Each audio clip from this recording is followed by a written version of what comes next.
Have you ever pondered how or if your body stores memories? How does a simple thought get etched into the folds of your mind, ready to be recalled at a moment's notice? Welcome to the intriguing world of memory storage. It's a realm where science meets the sublime, where the tangible meets the intangible. And it begins with a simple question: where are memories stored? Traditionally, we've associated the brain as the control center for memory storage. But recent research suggests that our bodies might play a more crucial role than we've previously imagined. Memory isn't just confined to the gray matter within our skulls. It's a whole body experience. Imagine memory storage as an intricate dance, a ballet if you will, where every twirl, every leap, every step is a piece of information being stored, retrieved, and even forgotten. The stage for this ballet? It's not just the brain, but the entire body. The body's cells and organs, each with its unique rhythm, participate in the dance of memory. They interact, react, and adapt to each other's movements, storing these interactions as a form of memory. This concept, known as embodied cognition, posits that our bodies influence our thoughts, emotions, and yes, our memories. Moreover, the dance of memory storage isn't a one-time performance. It's a never-ending recital, constantly evolving and changing. Just as a dancer learns new steps and discards old ones, our memory storage also undergoes a process of constant revision and replacement. And the most fascinating part? The speed of this process isn't set in stone. It varies from person to person, moment to moment. Some memories stick around for a lifetime, while others fade away in the blink of an eye. In essence, memory isn't just a static storage system. It's a dynamic, ever-changing process, as complex and beautiful as a ballet performance. So let's embark on a fascinating journey to understand the science behind memory storage. Are you ready to unravel the mysteries of your mind? The process of memory storage might seem complex, but it's actually quite simple when broken down. So let's demystify the science behind memory storage.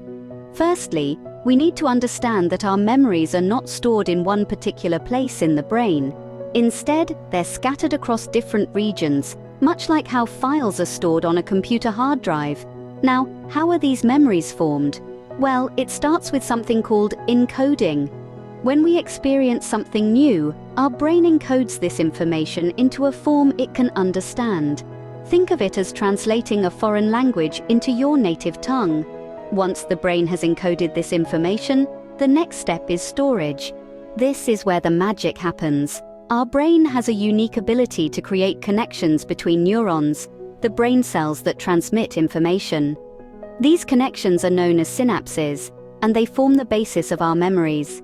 The more we repeat or experience something, the stronger these synaptic connections become. This is why repetition is key when trying to memorize something. Now, onto retrieval. This is the process of bringing stored memories back into conscious awareness. It's like searching for a file on your computer and opening it up. When you want to remember something, your brain activates the same pattern of nerve cells used when the memory was formed. This brings the memory back into your conscious mind. But here's the tricky part. Each time we retrieve a memory, we might alter it a bit. It's like a game of telephone, where the message changes slightly with each retelling. This is why two people can have different recollections of the same event. So, the next time you recall a memory, remember that it's not just your brain at work, but a complex network of processes and systems within your body. From the moment you experience something to the moment you recall it, your body is working tirelessly to store that memory.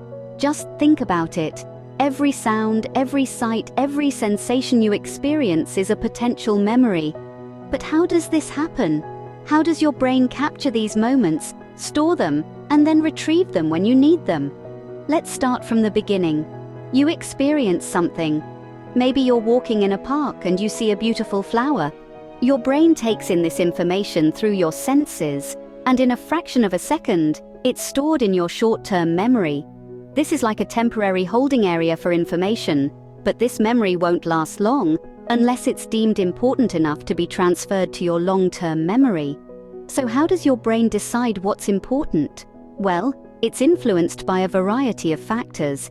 If something is repeated or associated with strong emotions, your brain is more likely to store it. That's why you can remember the lyrics to your favorite song, or the feeling of a first kiss. Now, let's talk about the transfer. This happens during a process called consolidation. During this time, your brain is busy creating and organizing the neural pathways that represent your memories. It's like your brain's way of filing away important information. But here's the interesting part. These memories aren't static, they're dynamic. Each time you recall a memory, it becomes vulnerable to change. It can be altered, updated, or even forgotten. This is because recalling a memory is actually a process of restoring it. It's like pulling out a file, making changes, and then putting it back in the filing cabinet.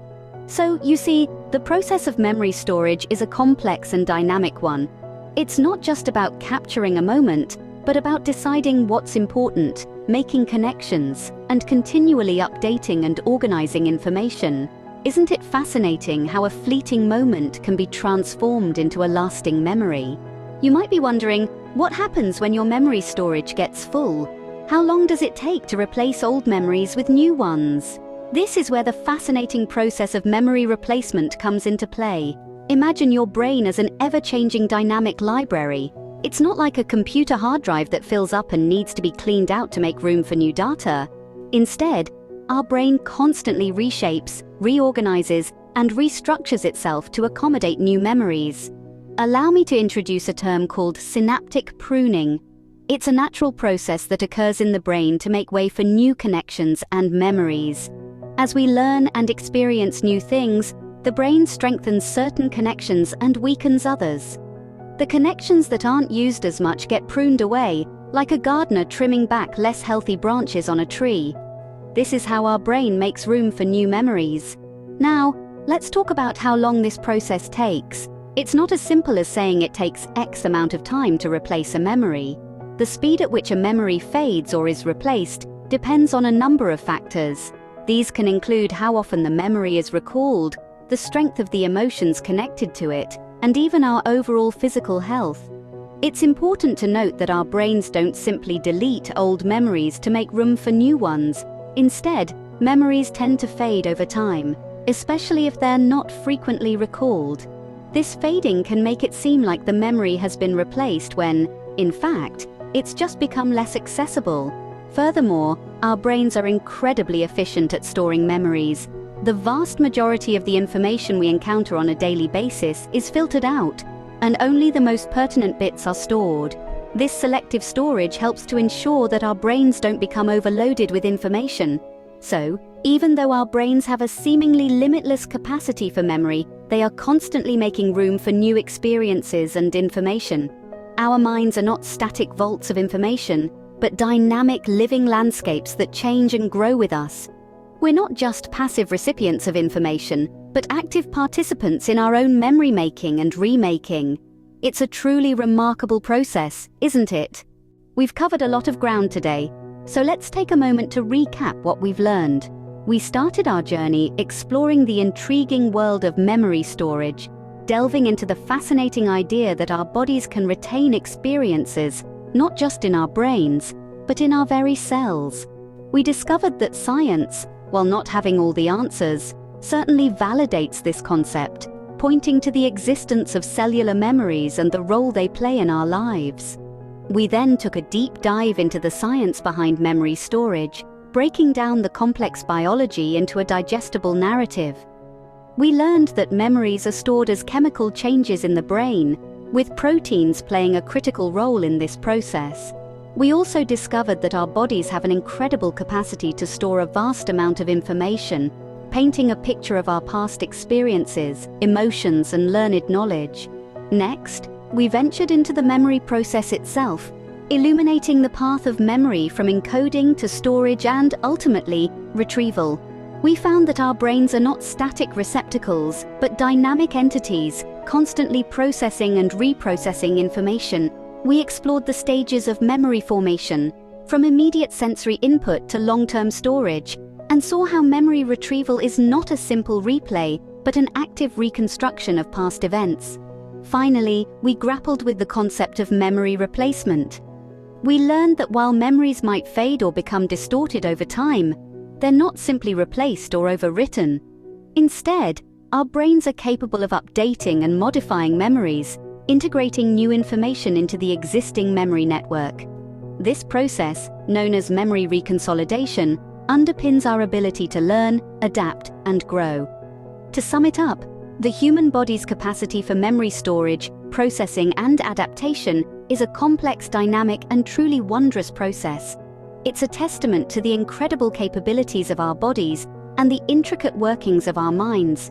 Remember, your body's ability to store memory is a remarkable feat of nature. So the next time you recall a cherished memory or learn something new, take a moment to appreciate the incredible work your body is doing. We are truly a work of art.